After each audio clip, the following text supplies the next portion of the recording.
it live, so it ought to be popping on there anytime. Still waiting. Still Well, saying up. Still it's saying rainy. upcoming at the It's moment. rainy. It's rainy here in Nashville. Yeah. All right. All right, there we go. Should it be live? You should be. We are live. All right. Let me go ahead and get our intro, and we'll get going on it. All right. Hi, this is Ivan from Men Without Hats, and you're listening live from Nashville to the D&D Dynamite 80s podcast with DC and DH. Live from Nashville, Tennessee, you are listening to the D&D Dynamite 80s podcast with your hosts, DC and DH. So, guys, take it away. Yes, All right. Ladies and gentlemen, welcome in to another episode of D&D Dynamite 80s, back on our normal Wednesday night schedule. Sir.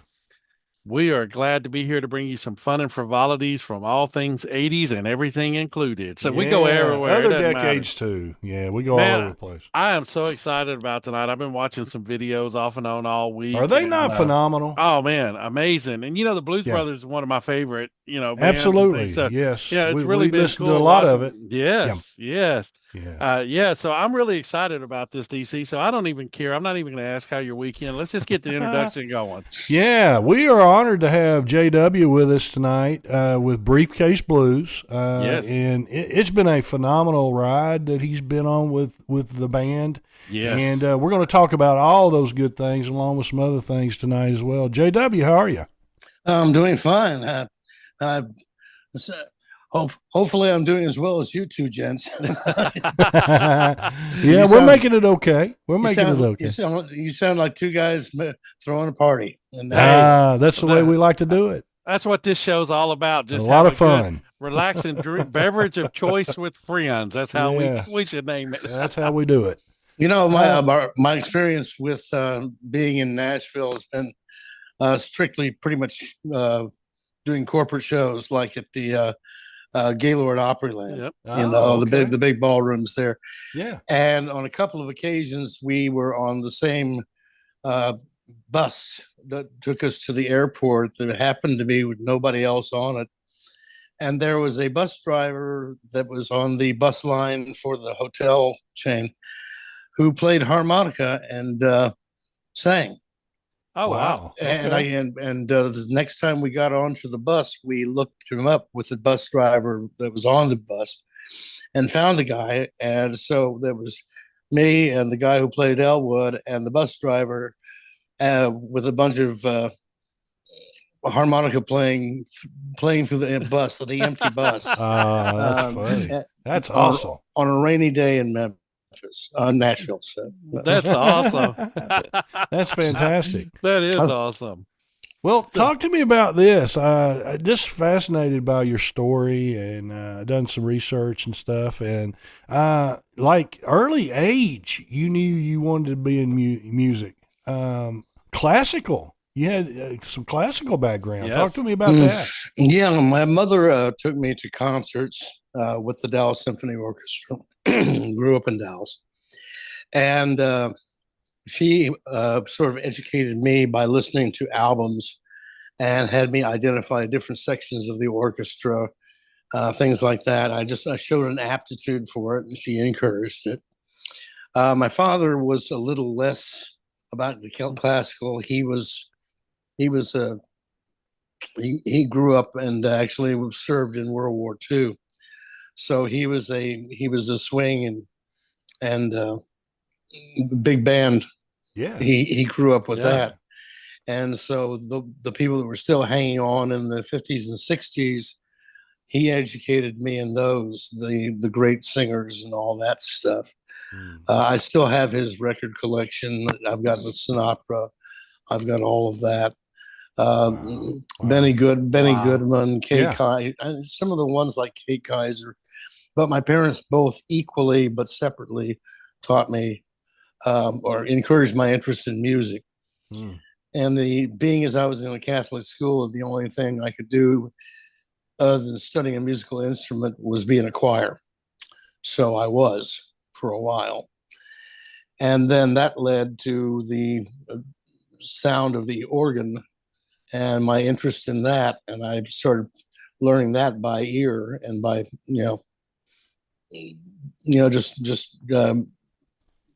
just my own efforts. Yeah. And then I got piano training. And yeah, it was on, but I never really thought about it as a career. I just thought about it as something that I enjoyed. Yeah. Yeah. Wow. So I kind of want to build off that. Can you kind of tell us, kind of how the band came about? When did the concept start forming, and how did everything come together? Mm-hmm. Well, I was sort of in and out with theater from the end of the 70s into the early 80s. And there was a nugget in the back of my head that said I wanted to be in a band. By about 1980, around the time J. Giles' band came out with Freeze Frame, Yep. that album. But I had no idea how to start a band. I had no idea how to sing in a band. I just knew I wanted to be one in that.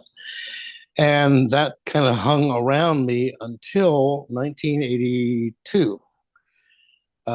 Well, actually 1983. And that was when a friend of mine was playing as a lip sync Elwood to a lip sync Jake in a club in Dallas. There's a little more to it, but that's what they were doing.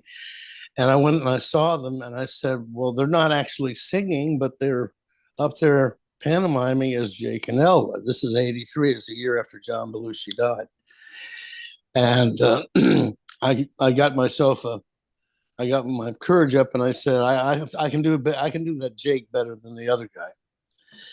And so they let me. The guy bowed out and I bowed in. And somebody else later on, about 2 months later, said, doing this lip sync act, you're not going to get anywhere. You need to put together a real band. And so with not one bit of experience, I went to clubs and started talking to musicians, talking to various people, and just started putting together a band. And eventually I put together or had found a band to back me and another guy doing Jake and Elwood Blues. And I pulled the name out of my backside. It was just Briefcase Blues. Briefcase Blues. So cool. Briefcase Blues band. But when we first played, we didn't have a name. So Okay. And for what it's worth, the guitar player from that band in 1983, he and I are still good friends. And he remembers us from day one. So wow. And I think DC, we were kind of talking a little bit before the show, and what JW was kind of wondering. I think we read this correct, that you've actually played with some of the original members of the Blues Brothers bands. No, not exactly. As a matter of fact, what has happened is over the period of the last 10 years, give or take, I've made acquaintance and eventually friends, talking on the phone and getting along. And I've worked out a deal with 2 or 3 of the original band members from the Blues Brothers band, notably Tom Bones Malone, yes, and Murphy Dunn, piano player, the wisecracking. Yes, he's a killer piano player, and he's a really underrated actor because he's still going out for parts. Wow. He's living in L.A. Murph is 80 years old, which is not surprising because my keyboard player is 80 years old. Is that right? Yes, Charlie. Wow. I stick with the guys who really know their stuff. Right. Yeah. Sure. And they say music keeps you young. Well, I'm looking at guys in my band that are in their 70s and 80s and going, well, I got proof, Right. That's true. We've proved this theory. Yeah, that's very true. And but I've never actually played with them. They have agreed to play with us. Okay. At some point, that would round out our horn section and do a double where Murph would be on piano and my guy would be on Hammond B3 organ. But the cost of that has just been a little a little high, mainly because in this post-COVID world, we're Right. trying to get people to get their budgets back up and things like that. And it's just a question of dollars and cents. Yes. Yeah. Sure. But Sure. but Murph and I get along. I called him up and just traded jokes with him because we both like the same things, the Marx Brothers and things like that. And Tom is just a real square fellow. He's just a real great guy. And whenever we get a nibble that says, yeah, we'd like to have a couple members of the original band with you, as part of star power there, I give them a call and they usually say, yeah, Awesome. they'd be available. Yeah. That's awesome. We just never closed the deal. Yeah. Yeah. Well, it's amazing, when I'm watching the video clips, the amount of talent that's on stage. I mean, just tremendous musicians all the way across the board. You guys are amazing. Well, thank you. I think we've chosen and sorted things out with various and sundry different players. We certainly aren't. I certainly don't have the level of experience or lack thereof that I had in 1983, 84, where I would hire somebody that said they could play bass or said they could play guitar, and they'd show up and they couldn't play a lick. And I would just be taken in and go, keep trying to work with them, but to no avail. Now we've had drummers audition, come in and not have the music for like 2 weeks. And they say, well, what do you want to start with? And I say intro, which is like 200 beats per minute. The I Can't Turn You Loose. Right. Right. Well, and then have them come in and go, okay, start the song.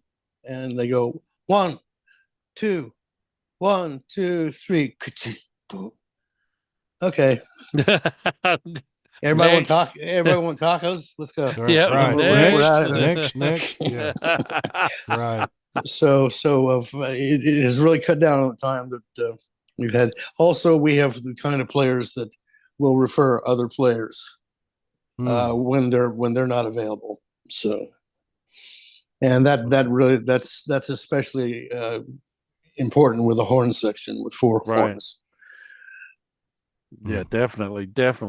But it's such an amazing thing to watch because there's a lot of musicianship on display. I mean, just pure artistry on that stage when y'all are out there. So it's just really great to watch.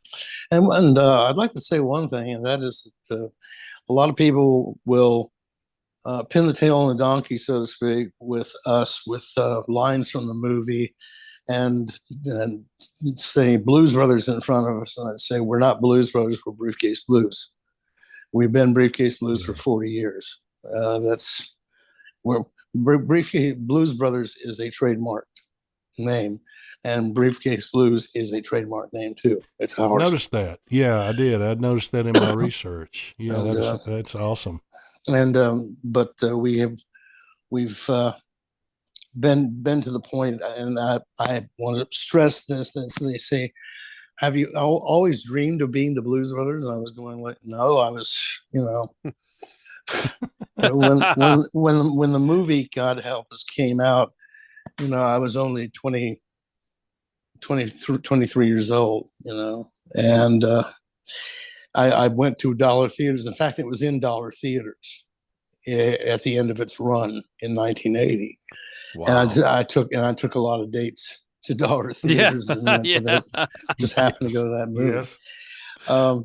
But I think that the movie, as good as it is, and as much as it did to spread the image of Blues Brothers worldwide, kind of did a little disservice to the actual music, because the band for 78 and 79, starting with the Saturday Night Live appearances,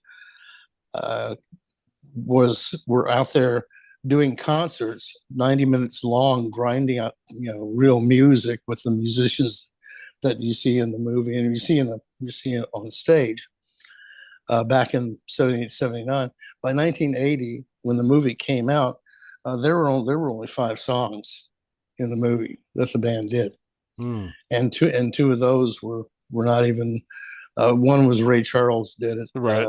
And the other one was just a music bed at the beginning called "She Caught the Katy." Mm-hmm. And so that and five were you got three songs in the movie. Yeah. And that hardly stacks up to the body of work that they put out there on stage barely a year before, doing 90-minute shows, 13, 15 songs, just really, really knocking it out, being a real band, which is what they really were. Yeah. Right. And that's what we do. We don't try to ape the movie. We try to perform the songs. Okay. Not just, we don't just play the notes. We perform the songs. Absolutely. Well, that answered my question. So you don't even have where they y'all don't perform any of those songs that they performed at the honky tonk. No. Yeah. You answered it. I do. Yeah, you answered it in your own way there. So I do. What I do have a soft spot for "Stand By Your Man." I mean, that's a real fine song. But, right. And if we had done that, but it sort of comes in second place to Rawhide, and Rawhide. Well, we've done it before. We've done it in self-defense, I think, a couple of times, because the two main guys over the last 35, 40 years that played Elwood, neither one of them could really get it right, because it was just one song that they had to do, and they never really locked down on it and got it right. And as a result, other people would be saying, "Oh, do you do Rawhide?" Well, yeah, kind of. Do you really want to hear that, or do you want to hear, a real rocking tune? Sure. And another one also from their Universal appearance, Universal, and was Rubber Biscuit. Yes. And lots of people who can't remember another stitch of music from that album, from Briefcase Full of Blues, remember "Bow Bow Bow." Yeah. It's like keep it to yourself. That's just. I heard the original by the Chips. I don't think it's a particularly great song. It's a goofy song. It's a novelty song, and it's a novelty that's fit for a real comedian who was really hot at the time, which Dan Aykroyd was, and it just kind of fit the show. Yeah. But right now, as far as getting out there and working with an audience and trying to replicate that, we're not going to bother with it. Right. Well, talk to me about you had mentioned it a little bit about the partners that you've had. Talk about just how that magic has to happen, for this to work. Well, the first one that came along, the one I took the place of the other Jake, was Jesse Sherman, and he's still a good friend. And he was playing Elwood as a lip sync act, which means he didn't have to have any musical talent whatsoever, and he didn't have to have any musical training. He didn't have to sing. I mean, when you lip sync, you don't have to do anything except move. Yeah. And so when somebody told me, you need to put a live band together behind this thing, they looked at him and said, "Can you play harmonica?" And he said, "Well, I guess I could try." And I said pretty much the same thing as a singer, but he couldn't play harmonica. He didn't want to play Elwood. And after the first weekend that we did a show with this pickup band, he just kind of bowed out. So I put an ad in the local paper in '83. Jake's looking for Elwood harmonica player. harmonica player needed with a sense of humor, and put it in the local paper in the Entertainment One ads. And this guy answered the ad. Actually, he was prompted to answer the ad by a friend of his who at the time was playing for the Bellamy Brothers, interestingly enough. Yeah. Wow. And so Rodney told him, Lee, to do that. Lee met me. He decided he wanted to do it. He fit the mold, and he looked just like Elwood from a distance. So, and he played some pretty badass harp. And so that he came on with us through the goings and comings of the band for 33 years. Wow. And then he had to have some open heart surgery, and he retired. Wow. He's been back once. Wow. But other than that, it was we just had one guy who came in for 5 years. His name was Morgan, and he's a dedicated family man, and he's bowed out of it. And right now, the only person that's doing Elwood is a guy named Keith Rowland, who is a harmonica player out of Sacramento, California. Oh, wow. And recording artist. And Keith and I will get together, and he'll if we do a show, he'll fly in from Sacramento, I'll fly in from Dallas. So wow. But Lee, I mean, I don't mean to toss him off that cavalier, but 33 years. I mean, that says the whole thing. Right? Yes. That's phenomenal. Yeah, definitely. Well, Wow. and that talks very highly of the success of those 40 plus years. To have that kind of connection to somebody that's special. That's Yes. gotta have. Do you think it would have went a different direction if you wouldn't have had that tight bond like that? Well, it's kind of hard not to have that kind of a bond after 33 decades. I mean, Yeah, right. Just what happens from day to day. The first year, 83, starting in the fall of 83, September of 83, we were doing shows, and then just here and there, a club here, an outdoor festival there, and that was pretty much it. And by the end of the year, I did not know what I was doing. We wound up doing a club in Fort Worth. Lee had bowed out of the show. And after the first of the year, I went back and talked to him, and he welcomed me with open arms and said he wanted to give it another try. And I said, well, that's great. So it almost didn't happen. So, but wow. And to be quite honest, we've stuck with it as long as we have, mainly because there's an audience out there who wants to see us. It's not any personal, vengeance or right, or focus or right. anything like that. It's just because people like to see us. In fact, a friend of mine from New Jersey said there are 3 reasons why your band works. Number 1, you have a ball doing it. People have a ball watching you do it, and you're good at what you do. Yep. No question about it. Yes. No And question about it. if we fill those 3 check marks, then we're happy. Yeah. You've made the mark. Yeah, for definitely. Sure. Yep. Talk to me. This is one of DH's normal questions a lot of times to our guests, but I'm curious at this point. I'm going to go ahead and steal it from him here.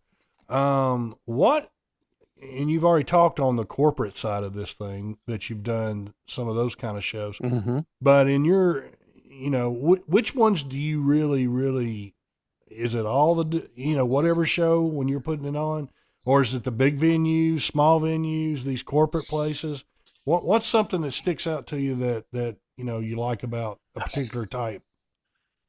I'm going to say the big venues and the corporate things, mainly because they substitute interest there for or at least a way of getting people's attention. And here's a good example of what not to do and what to do. and why I would like to do the corporate events more than anything else. Because corporate events, first of all, they're well funded. Mm. You know, Okay. I mean, the money is not nearly as big of a situation. I love the idea of the smaller venues, the more intimate type things, but we did those all through the 80s. In fact, we were relegated to playing nothing but small clubs or smaller places, places that held 200 or less people. Mm-hmm. Just because that's all there was, and that's all we were At the time, yeah. You know, that's all we were pointed at. Right. But to doing corporate things in the 21st century, a good example would be somebody would put together a corporate event. This is the do not do. They put together an event. They have us as a surprise. Nobody tells anybody it's a Blues Brothers. Okay. You may think that's good. It's not. Because of the way this is set up. They have the beginning of the doors are open for the corporate event in a venue like a hotel, ballroom. They have little snacks and things like that. People get seated. They get brought their salad. Then they get brought their dinner and so on and so forth. And then while they're serving coffee and dessert, that's when they have the presentation on stage, whatever the corporate presentation will be. I mean, this is just an example. Yeah, yeah. And then they'll get up there, and anywhere from 1 to 25 people will get up on stage, take their award, say a few words into the mic, and then get off. Okay, this is going on for about 3 hours. And then all of a sudden, they say, now it's time for the band. And they bring out the Blues Brothers. Well, after 3 hours of being there and being feted and wined and dined and everything else, a lot of people in the audience are tired. And when they see that it is, first of all, it's not even the real Blues Brothers, obviously, because John's gone. They go, oh my God, another tribute band, and that's another 50% of the audience is gone. So you really don't have it's not a good way to sell a used car, so to speak. However, in New Orleans, this is where a corporate event works really well. In New Orleans, you have an event called Microsoft, and it's called the Convergence. And they held a party off-site, off from the hotel in the warehouse district, in a 1,000-seat room, 1,000-person room that was in the warehouse district on Peters Street, and it was really the flavor of New Orleans, and they let people in there. And what they did was they held the event, like I said, off-site from the hotel, separate from the rest of the event. People had to VIP and they had to RSVP to get into the event. And in order to see the RSVP and to get that confirmed, they had to watch a small little bit about the band. In other words, they had to know who they were coming to see and why we were a big deal. So as a result, that night, there were 125 people lined up out the front where the place was full at 1,000 seats capacity. And as one person came out, one person would go in. The fire marshal was very happy at the front door. But what they did was they made a big deal out of us, number one. Number two, they made a big deal out of being able to come to see us. That was number two. And number three, the rest just made itself. I mean, it just made its own soup. I mean, we got up there. What you were doing, sure. That's that. We took it from there, and we gave them entertainment.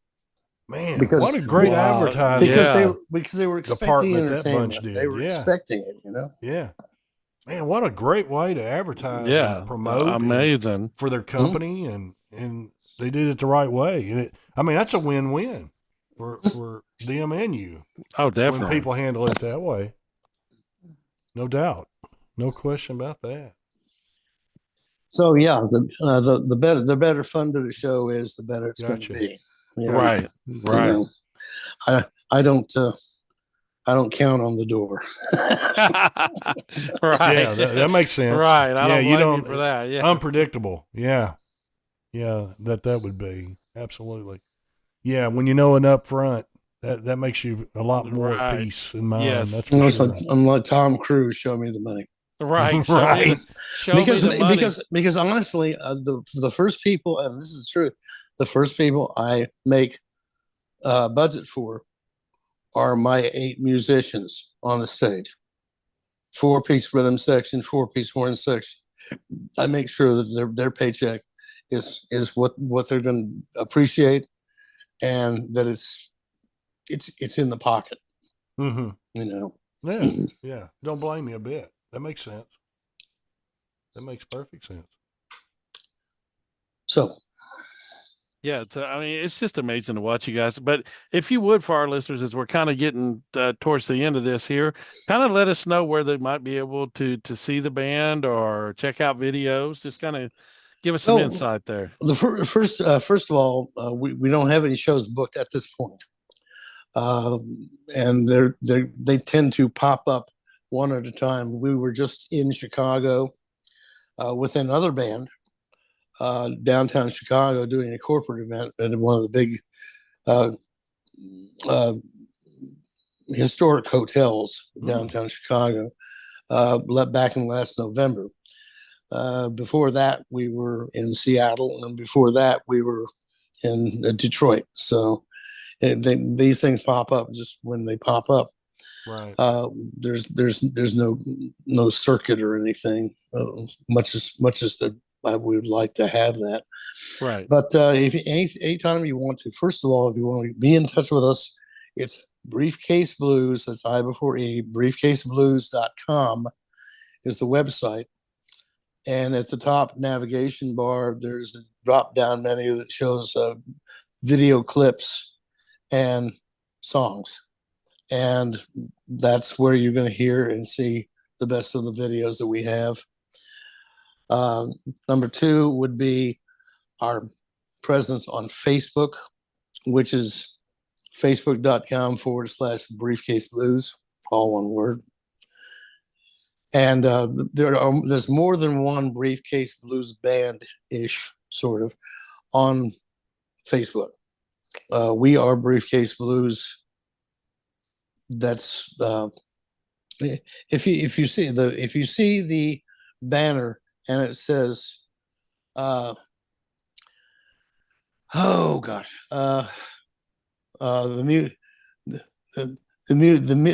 music is the mission. That's our slogan. Or the mission is the music.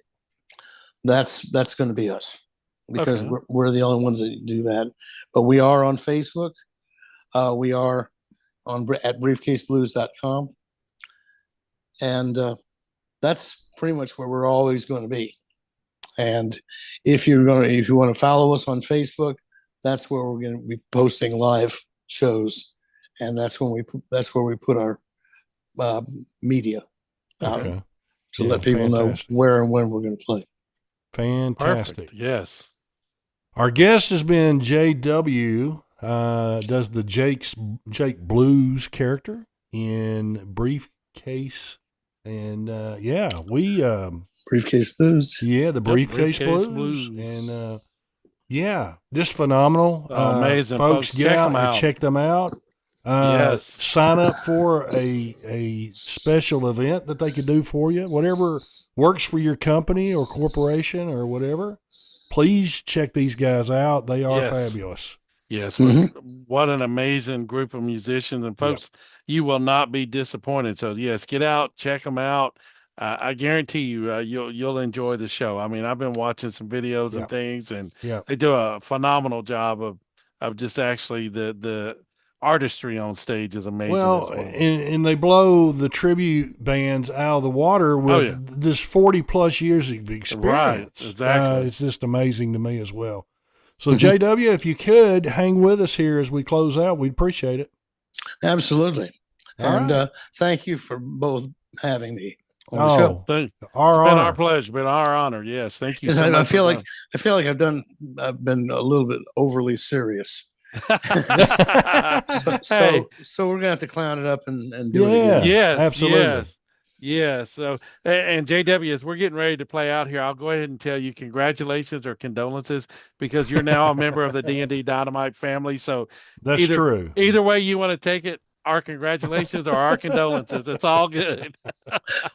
Well, I love that little bumper at the beginning, right before you came on the air, and that was one of the guys from Men Without Hats. Yes, and I thought, boy, am I in good company or what?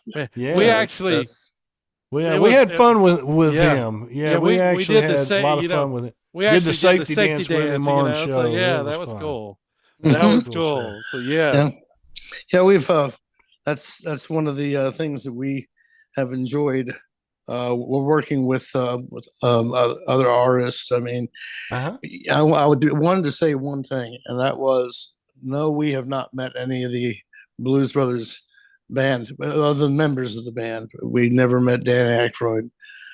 We never met John Belushi. I never met Jim Belushi. None of that.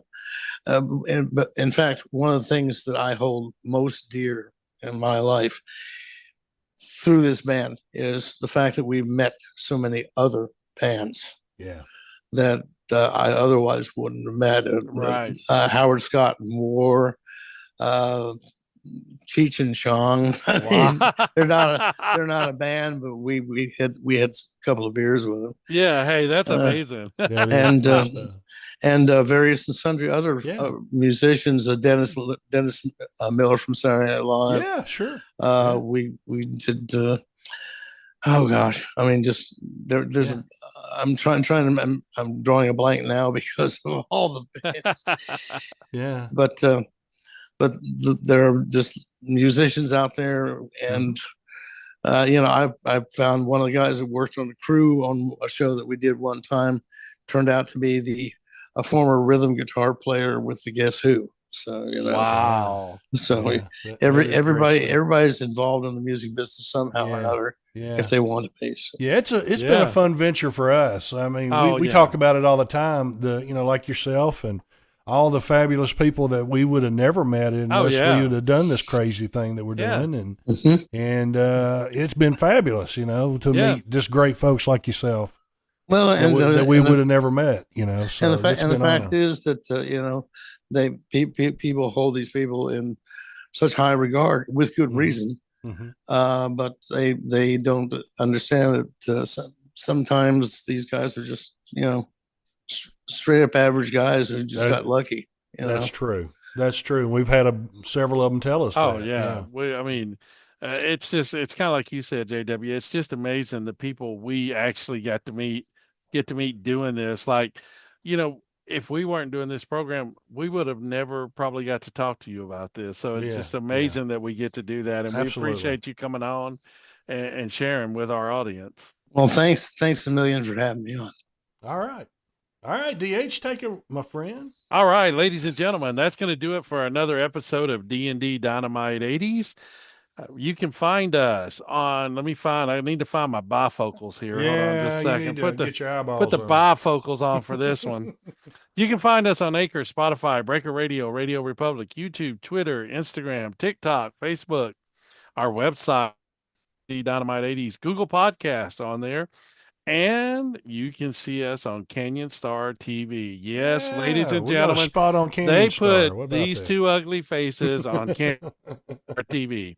I guarantee you it was so everybody else's ratings go up, because when they see us, that's true. We're going to watch something else. We're going to watch that. Well, I'm waiting here very soon to get a letter from them saying we're going to have to drop you guys. Yeah. Did we ever a bad rap? They're going to say, we really never picked you up. Y'all just begged so much we put you on there.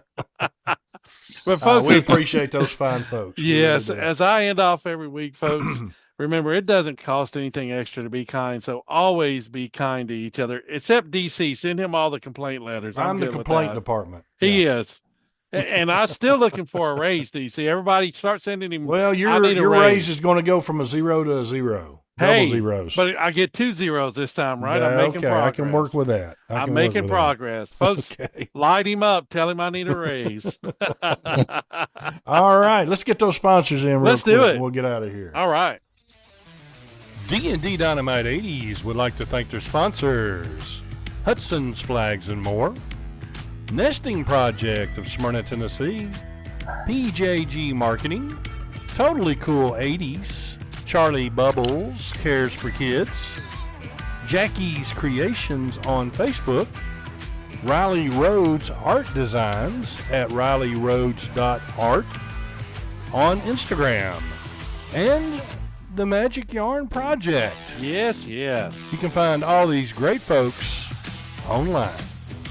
Yes, ladies and gentlemen, if you are contemplating helping out an organization, we are blessed to be kind of associated with 2 different organizations that kind of give us an avenue to help give back. And that's one of the things DC and I talked about when we started this, was if we ever got to that point, we're going to try to help out a little bit. And first one, Magic Yarn Project, and what that is, it's all volunteers, and they hand knit head coverings like princes and superheroes and all of that for children that are battling cancer, and provide those for free to those kids all over the country. It's such an amazing organization. So keep them in your thoughts, prayers. If you're looking for someone to help out, help them out. The Magic Yarn Project, absolutely. Yes. Also, Charlie Bubbles Cares for Kids, the Vooch. The Paul Carafotis, one of our dear friends. Our buddy. And what actor. they do, this organization, what they do is you make a donation and they provide books for children that may not be able to afford them. As educators, we know how important literacy is, so make sure and check out those 2 organizations and help them out. DC, brother, I'm telling you, I'm letting you buy my Waffle House this week. I have many people text in and tell me they were so sorry I had to buy last week. That is normally your responsibility. I'll just have to do that, I guess. You're just going to have to buckle down and buy. Slide it over there to me. Yes, we'll be doing our post show Friday morning at the Waffle House, folks. Come on out and join us. Buy me a cup of coffee. It's all good.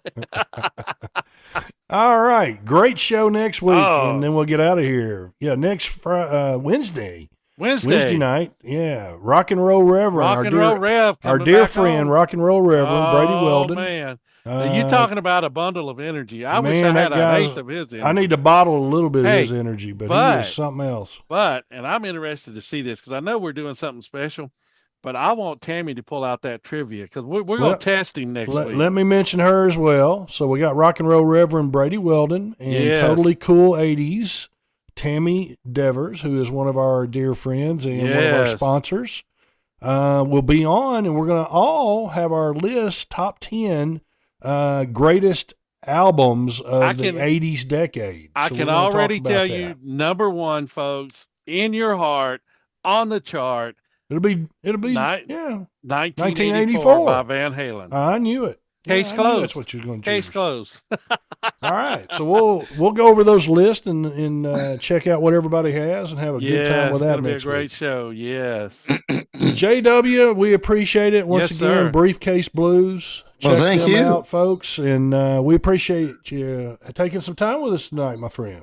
All right, and just want to throw out the last little PR thing here. Sure. Yes. Go right ahead. And that is people who say there are tribute bands all over the United States, all over the world, of every kind. Briefcase Blues is the original tribute band to the Blues Brothers. There was no band before us, and there's no band that came along during the time we've been around that's still around. And JW, I'm going to throw this out there. Phenomenal. For me, from the ones I've seen, for me, there's not another band that can touch Briefcase Blues. No. If you guys get a chance to play, we've got on the songs that are on the song list on the website. Yes. Okay. It's called "Everybody Needs Somebody to Love." Yes, I love that song. That is a recording that is beat for beat, exactly like the original soundtrack, and we were chosen to record that for a game, an online game. Oh wow. okay. And the reason they chose us is not because of what we looked like, but because we sounded like. The sound. We- Sure. We get that all the time, JW. We never get chosen for what we Yeah, look like. I don't know if we should have went to video podcasting. We may not have. That might not have been our best option Yeah, here. our viewers' biggest comment is, "You guys have faces for radio. Please have your guests take over the show. Yeah. And that's an old sausage. Come on. Yeah, right. All right. I've had a lot of friends in radio over the last 40 years. Yes. Trust me, I got a rogues gallery in my mind of what that looks like. All right. Once again, JW from Briefcase Blues joining us Yes. tonight. It was an honor. Yes, our for honor. DH. Likewise. I'm DC, and DC always leads us out by saying, keep playing those 80s, my friends, and we'll See you next week, folks.